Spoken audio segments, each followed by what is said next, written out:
स्वभाव को स्वीकार कर लिया। भगवान की शक्ति से काल ने तीनों गुणों में क्षोभ उत्पन्न किया और स्वभाव ने उन्हें रूपांतरित करके महत्व को जन्म दे दिया। और महत्व को जन्म देने से महाराज तीन गुणों की उत्पत्ति होती है, सतोगुण, रजोगुण और तमोगुण। इन तीनों गुणों के उत्पन्न होने से महाराज इनसे भी तीन गुण उत्पन्न हुए। तामस से महाराज कौन से हुए? आकाश उत्पन्न हुआ जिसका गुण होता है शब्द। आकाश से वायु, वायु से तेज, तेज से अग्नि। अग्नि का स्पर्श है, अग्नि का गुण है स्पर्श, जैसे हाथ लगाओगे तो जल जाओगे।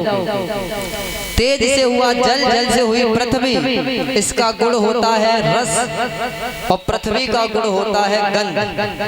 वैकारिक अहंकार, इससे महाराज मन की और 5 ज्ञानेंद्रियां और 5 कर्मेंद्रियों की उत्पत्ति होती।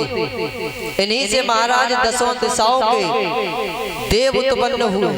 दिशा वायु, सूर्य, वरुण, अश्विनी कुमार, अग्नि, इंद्र, विष्णु, मित्र और प्रजापति। तेजस अहंकार से महाराज नेत्र, कर्ण, नासिका, घ्राण, त्वचा, रसना, जिह्वा, ये 5 कर्मेंद्रियां और 5 ज्ञानेंद्रियां उत्पन्न हुए। 5 प्राण उत्पन्न हुए जो आप सभी लोग जानते हैं, जिनके नाम इस प्रकार हैं।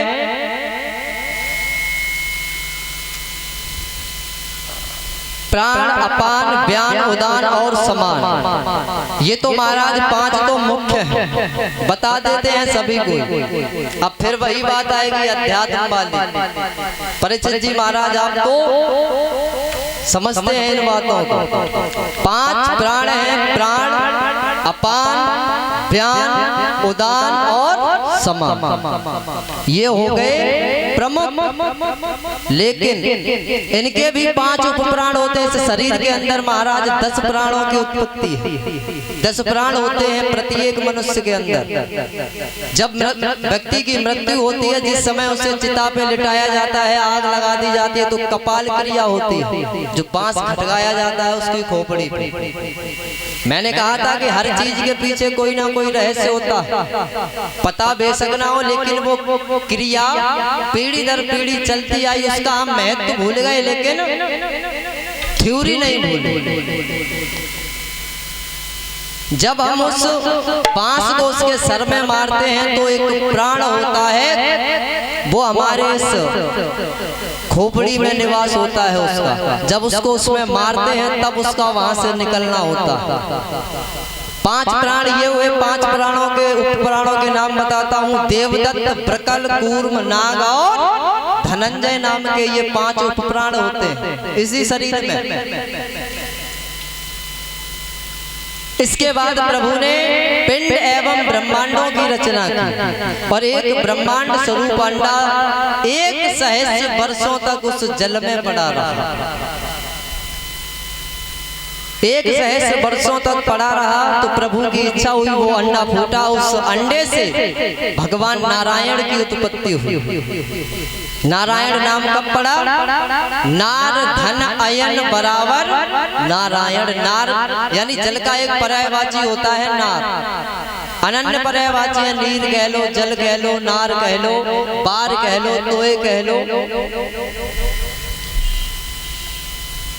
नार यानी जल, यण यानी उसमें रहने वाला, तो नाम दे दिया नारायण। प्रेम से बोलिए नारायण भगवान की जय। नारायण भगवान हुए। नारायण की नाभि से कमल उत्पन्न हुआ। कमल पर ब्रह्मा जी ने इधर उधर नजर घुमाई तो 2 अक्षर नजर आए। बाएं हाथ पर ता और दाएं हाथ पर पा, दोनों को जोड़ा। इशारा हुआ कि मुझे तप करना चाहिए।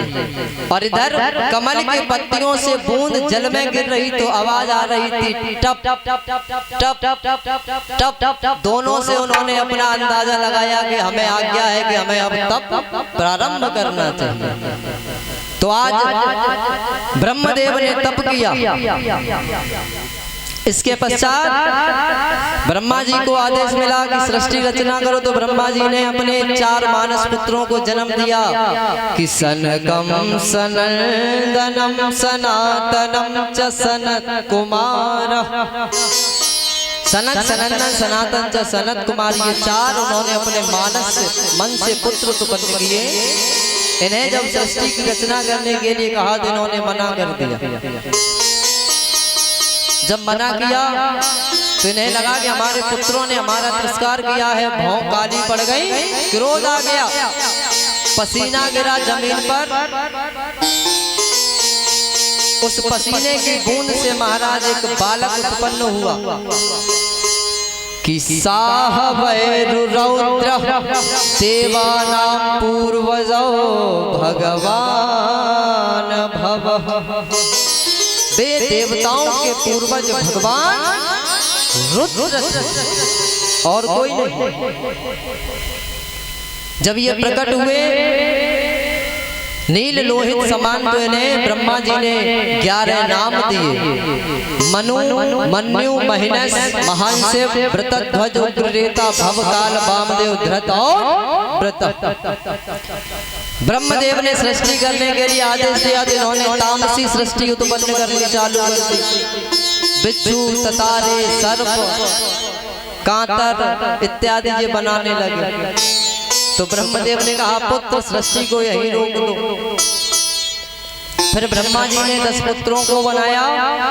मारीच, अत्रि, अंगिरा, पुलस्त्य, पुलह, क्रतु, भृगु, वशिष्ठ, दक्ष और नारद को।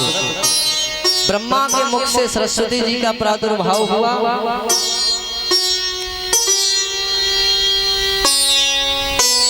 इसके पीछे भी महाराज एक कथा है कि सरस्वती मैया इतनी सुंदर थी कि ब्रह्मदेव आसक्त हो जाते हैं। उस दिन पुख्य नक्षत्र था, उनका वीर्य स्खलित हुआ तो उन्होंने पुख्य नक्षत्र को श्राप दिया, जा मैं तुझे श्राप देता हूँ, तेरे अंतर्गत कोई भी शुभ कार्य नहीं होगा, खास करके विवाह। तो पुख्य नक्षत्र में महाराज विवाह वर्जित होता। और जिन ब्रह्मदेव की आसक्ति हुई तो परम ब्रह्म परमात्मा के आदेशानुसार उन ब्रह्मदेव को अपने शरीर का परित्याग करना पड़ा। आज सर्दियों में महाराज जो पाला गिरता है ना, जो धुआं सा होता है, ये वही ब्रह्मदेव का शरीर कट कट के गिरता है। दूसरे ब्रह्म भगवान ने ब्रह्मा जी को बनाया। उन ब्रह्मदेव ने अपने बाएं भाग से शत्रुपा को और दाएं भाग से मनु महाराज को उत्पन्न किया। उन्हें सृष्टि का आदेश दिया तो उन्होंने कहा पितामह हम सृष्टि तो करें, मन की शक्ति दे दी कि मन से चाहो जितने पुत्र पुत्री बना सकते हो। बोले ठीक है, लेकिन हम सृष्टि करेंगे वो आखिर रहेंगे कहाँ? चारों तरफ तो पृथ्वी जलमग्न है, जल ही जल नजर आता। तो आज ब्रह्मदेव विचार कर रहे थे कि क्या किया जाए। इतने में ही ब्रह्मदेव को छींक आ जाती है। छींक आती है तो उनके नासिका से अंगुष्ठ के समान एक 12 का बच्चा निकलता है। वो देखते ही देखते बहुत विशालकाय हो जाता है। पूर्व समय में हिरण्याक्ष नामक दैत्य पृथ्वी मैया को चटाई बना करके ले जाता है, रसातल में छुपा देता है, विष्ठा में लपेट कर। आज भगवान इसीलिए 12 रूप लेकर आते हैं। क्यों? पृथ्वी को उसने चटाई बना करके विष्ठा में लपेट करके छिपा दिया था। अब विष्ठा को महाराज हर कोई तो हाथ लगा नहीं सकता, इसीलिए भगवान को 12 रूप लेना पड़ा। आज भगवान आकार बढ़ाते हैं अपना और जल की तरफ तीव्र गति से आते हैं। जैसे ही पहुंचे जल में तो सूंघते हुए मेरे गोविंद पृथ्वी मैया का पता लगाते हैं, अपने दांतों पर रख कर के चले। वैसे ही हिरण्याक्ष आ जाता है, भगवान को ललकारता है तो भगवान ने थोड़ी देर उसे खिलाया। फिर मेरे गोविंद ने 12 स्वरूप में उस हिरण्याक्ष दैत्य का वध कर दिया। प्रेम से बोलिए 12 भगवान की। आगे इसी प्रकार जब मेरे 12 भगवान उस पृथ्वी को लेकर आए, मंत्रों के माध्यम से स्थापना दी। मनु शत्रुपा ने सृष्टि उत्पन्न करना प्रारंभ किया तो इन्होंने प्रियव्रत उत्तानपाद नाम के 2 पुत्र उत्पन्न किए। 3 पुत्री आकुति, देवहूति, प्रसूति नाम की पुत्रियां उत्पन्न हुई। आकुति का विवाह रुचि प्रजापति के साथ हुआ। देवहूति का विवाह कर्दम ऋषि के साथ होता है और प्रसूति मैया का विवाह प्रजापति दक्ष के साथ हुआ। कर्दम जी एवं देवहूति से 9 कन्याएं उत्पन्न हुई। कला, अनसुईया, श्रद्धा, देवभू, साध्वी, क्रिया, अरुंधति, चित्त और खयाति। 9 ब्रह्म ऋषियों को ब्याही गई। इनका विवाह ब्रह्म ऋषियों के साथ हुआ।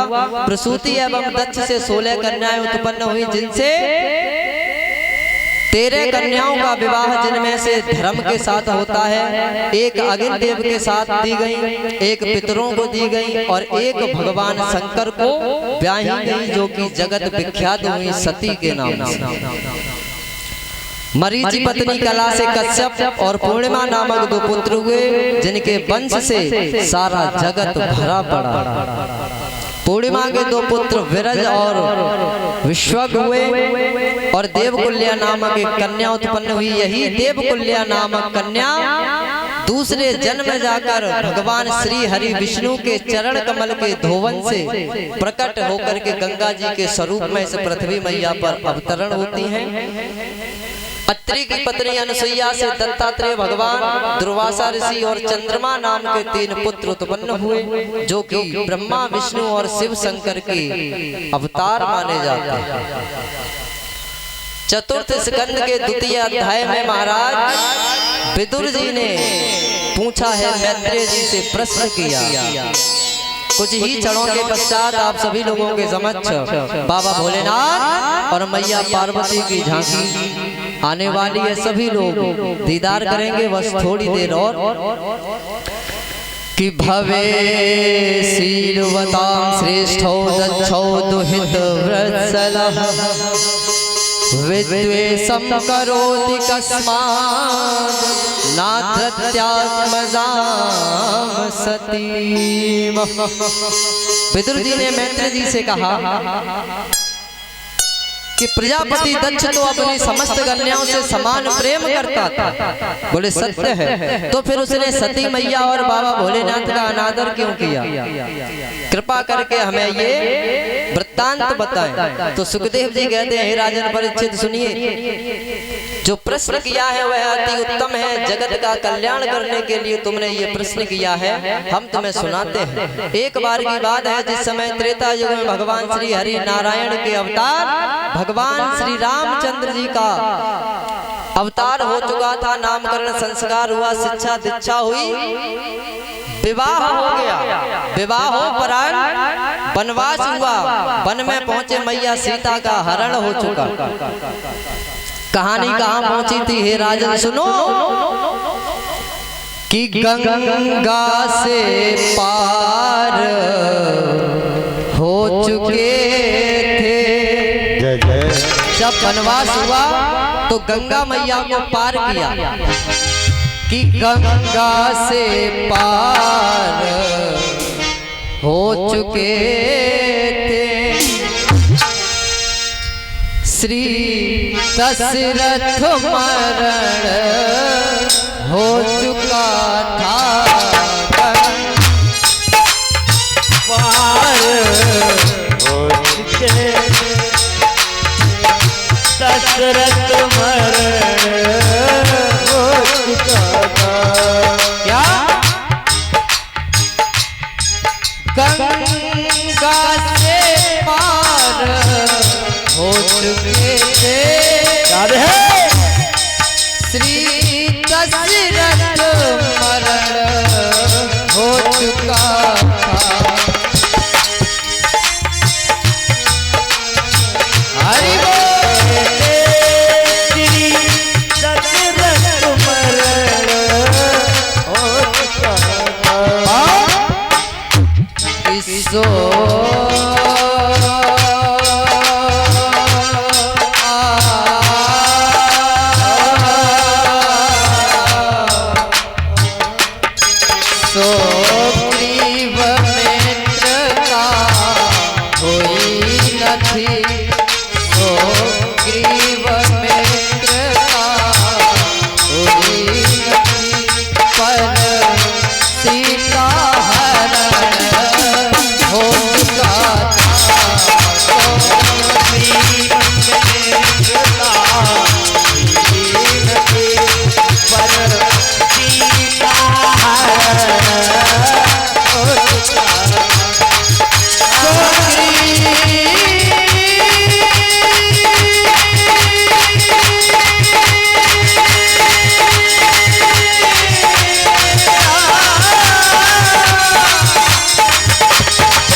इतना काम हो चुका था। और इधर एक बार क्या हुआ, उसी समय जब ये सीता मैया की खोज में वनों में घूम रहे थे मेरे राम जी लक्ष्मण जी, लताओं से पताओं से पूछते हुए इधर बाबा भोलेनाथ मैया सती को लेकर कुंभज ऋषि के आश्रम पर कथा सुनने के लिए जाते हैं कि एक बार त्रेता युग माही और शंभु गए कुंभज ऋषि पाही। और साथ अब महाराज यहाँ देखना, सती मैया जब गई हैं तो कितनी फॉर्म लगाई है बाबा तुलसीदास जी ने कि संग सती और जग जनने भवानी। संग सती जग की जननी और भवानी, और पूजे ऋषि अखिलेश्वर पहुंचे तो कुंभज ऋषि ने आदर किया, सत्कार किया, आसन डाला, बिठाया और राम कथा मुनि वर्ज बखानी और सुनी महेश परम सुख मानी।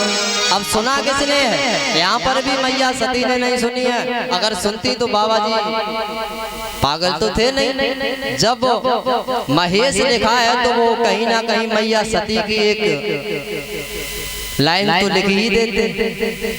क्या लिखा कि सुनी महेश परम सुख मान। केवल बाबा भोलेनाथ ने सुना कथा, मैया ने नहीं सुना।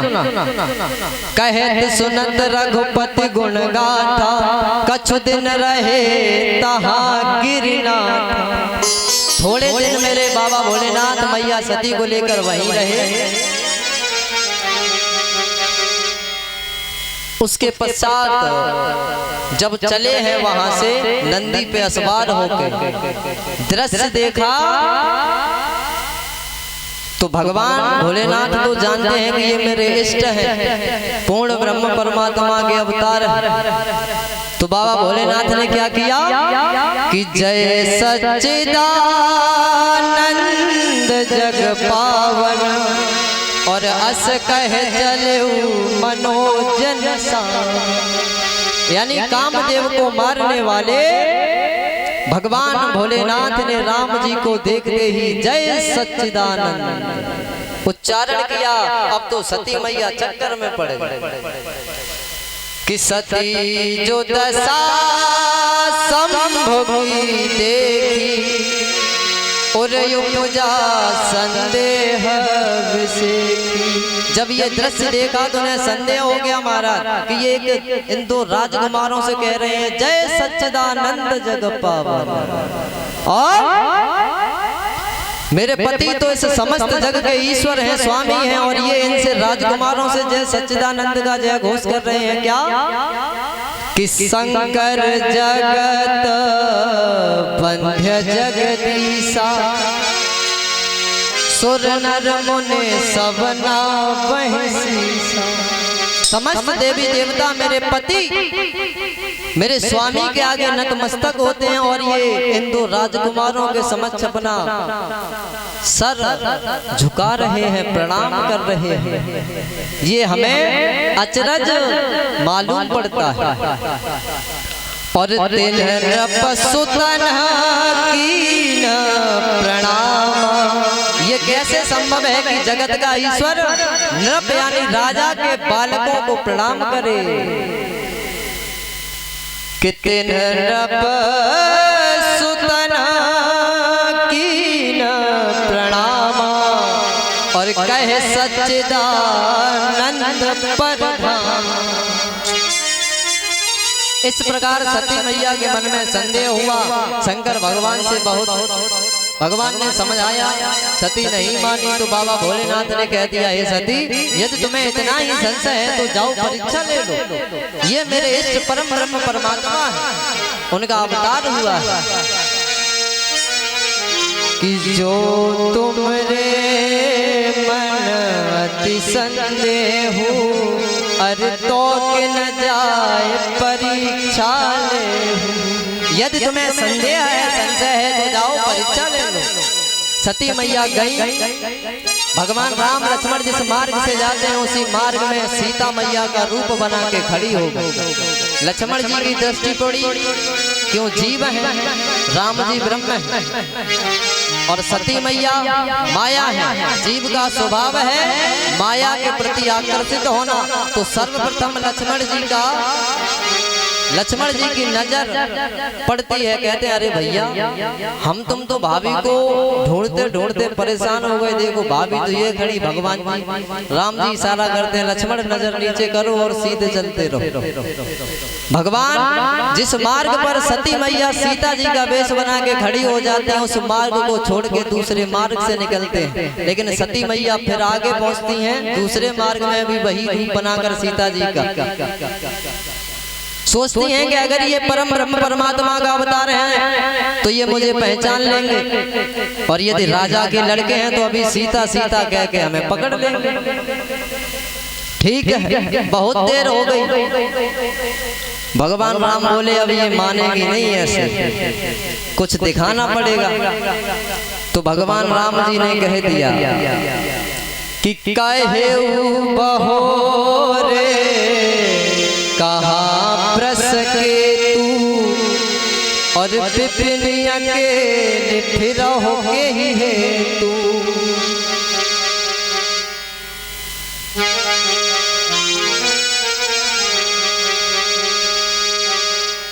कहा कि वृष पर चलने वाले यानी बैल पर सवार होकर चलने वाले हमारे भोलेनाथ कहाँ हैं, और हे माँ आप इस घनघोर जंगल में क्या कर रही है। जैसे ही इतना कहा तो सती मैया के महाराज होश खराब, बोले स्वामी ने ठीक कहा था।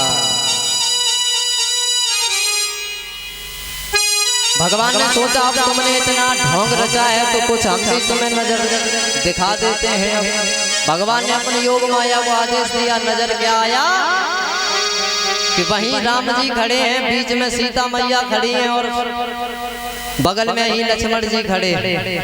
कहा देख लो जो दिखाया अब तो मैया नयन मोती बैठी मगमाही। चक्कर आने लगे, रास्ते में ही बैठ गई, नेत्रों को बंद कर लिया। वापस आई तो बाबा भोलेनाथ ने पूछा ले ली परीक्षा, झूठ बोल दिया। स्त्रियों में ये स्वभाव होता है हमारा, पति की बात को लगने नहीं देते कि कछु न परीक्षा लीने गोसाई और कीने प्रणाम तुम्हारे ही नाम। जिस प्रकार आपने प्रणाम किया हे स्वामी हमने परीक्षा नहीं ली, गए और हम भी प्रणाम करके वापस आ गए। तो भगवान बोले ऐसा तो हो नहीं सकता कि तुम इतने ताव में गई थी और तुम परीक्षा लेके वापस ना आओ। इसके पीछे भी रहस्य भगवान ने ध्यान लगाया। सती मैया ने झूठ बोलने के बाद विश्वास भी दिलाने की कोशिश की कि आपने जो कहा वो झूठ नहीं हो सकता है प्रभु, कि जो तुम कहा सुम रखा न होई मोरे मन प्रतीति अति सो। उसी समय भगवान बोले तुम झूठ बोलती हो, ध्यान लगाया। तब शंकर देखे उधर ध्याना और सती जो की चरित सब जाना। सारी फिल्म चल गई महाराज सामने, किसका रूप बनाया, क्या क्या तुमने नाटक खेला। भगवान बोले ठीक, मन ही मन संकल्प ले लिया। क्या संकल्प लिया कि एही तन सती ही भेंट मोहे नाई। अब इस तन से हमारा तुम्हारा मिलन संभव नहीं है। और शिव संकल्प कीन मन, इतना संकल्प मन ही मन कर लिया कि सती अब मैं और तुम इस शरीर से मिल नहीं सकते। जैसे ही आकाश में घोषणा हुई कि जय हो शिव शंभो, तुम्हारे जैसा संकल्प लेने वाला आज तक कोई हुआ ही नहीं है और ना आगे होगा। सती मैया चक्कर में पड़ गई, क्या संकल्प ले लिया। बाबा भोलेनाथ कैलाश पर्वत पर पहुंचे, समाधि लगा जाते हैं। 87,000 वर्ष के लिए बाबा भोलेनाथ समाधि में लीन। कि बीते संबत सहस 87 तजी समाधि शंभु अविनाशी। खुला उसी समय सती के पिता दक्ष को प्रजापतियों का नायक नियुक्त कर दिया गया। बड़ा पद मिल गया था तो उसे अभिमान हो गया। इधर सभी देवी देवताओं के लिए निमंत्रण आया, लेकिन 3 देवों को छोड़ दिया। विष्णु विरंच महेश बिहाई और चले सकल सुरयान बनाई। विष्णु भगवान, ब्रह्मा जी और शंकर भगवान को छोड़कर समस्त देवी देवताओं को राजा दक्ष ने न्योता दिया यज्ञ में आने के लिए, लेकिन इन त्रिदेवों को छोड़ दिया। सती जी ने देखा कि आकाश मार्ग से सभी देवी देवता विमानों पर बैठकर जा रहे हैं कि प्रजापतेस्ते शुश्रस्य सांप्रतम निर्यापितो यज्ञ महोत्सवा किला। हे प्रभु, मैंने सुना है कि मेरे पिता और आपके ससुर प्रजापति दक्ष जी के यहाँ पर एक बड़ा भारी यज्ञ का अनुष्ठान होने जा रहा है। देखिए ये देवी देवियां सब अपने अपने यानों में बैठ करके जा रहे हैं, हमारा भी मन है जाने का। तो भगवान ने समझाया कि उन्होंने अपनी समस्त पुत्रियों को बुलाया, लेकिन तुम्हें छोड़ दिया कि दक्ष सकल निज सुता बुलाई और हमरे बयर तुम बिसराई। लड़ाई झगड़ा तो हमसे था, जो भी था, लेकिन हमारे कारण से उन्होंने तुम्हें भी नहीं पूछा। एक बार की बात है, सती की ब्रह्मा जी के यहाँ सभा जुड़ी हुई थी। उस सभा में बाबा भोलेनाथ सबसे पहले पहुंचे, क्यों मस्त मौला आदमी घूमते फिरते सबसे पहले एंट्री मारते और सबसे ऊंचे सिंहासन पर ओमकार भैया बैठ गए। सभी देवी देवता पहुंचे, वो भी बैठे।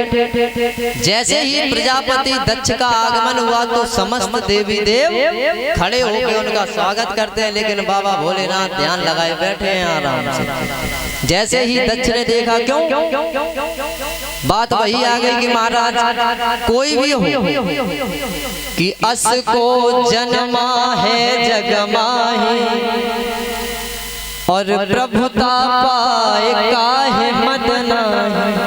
इस संसार में ऐसा कोई हुआ ही नहीं जिसे कोई पद प्रतिष्ठा मान मिल जाए और उसे अहंकार ना हो। तो इन्हें पद मिला था तो इन्होंने उसके अहंकार में कहा, देखो शमशान में रहने वाला ये भूतिया भस्म लपेटे रहता है, बिच्छू सर्प इनको लपेटे रखता है, भूतों का साथी है और मेरे आने पर खड़ा नहीं हुआ। बाबा भोलेनाथ ने नेत्र खोले, देखा तो कुछ कहा नहीं और वहां से चले आते। बस इतनी बात हुई थी सती, और हमारे कारण से उन्होंने तुम्हें भी छोड़ दिया। उन्होंने अपने समस्त पुत्रियों को बुलाया, चलो हमें ना बुलाते तो तुम्हें तो बुला लेते। सती मैया बोली, अब जो हुआ सो हुआ है स्वामी, हमें आज्ञा दे दो, हम अपने पिता के घर जाएंगे। तो उन्होंने बाबा भोलेनाथ ने कहा, मैं मानता हूं कि कोई कोई जगह ऐसी है जहां बिना बुलाए चले जाना चाहिए, लेकिन यद्यपि उस जगह पर कोई जरा सा भी तुमसे विरोध मानता है, तुम्हारा विरोधी है, तो हमें उस जगह पर कदापि नहीं जाना चाहिए, हमारा भला नहीं होगा। कि जदप मित्र प्रभु पितु गुरु गेहा जाइए बिनो बुलाए न संदेहा। यानी हमारे मित्र के यहाँ, पिता के यहाँ, गुरु के यहाँ, भगवान के दरबार में हमें बिना बुलाए चले जाना चाहिए। और यदि इन जगहों पर भी यदि कहीं विरोध की संभावना है तो वहां पर भी नहीं जाना चाहिए। क्यों कि तदपि विरोध मान जहाँ कोई और तहाँ गए कल्याण न हो। वहां जाने से कल्याण नहीं होगा। सती मैया ने ज्यादा कहा, नहीं मानी तो बाबा कहते हैं अरे सती कि सत्यवंती और सत्यवंती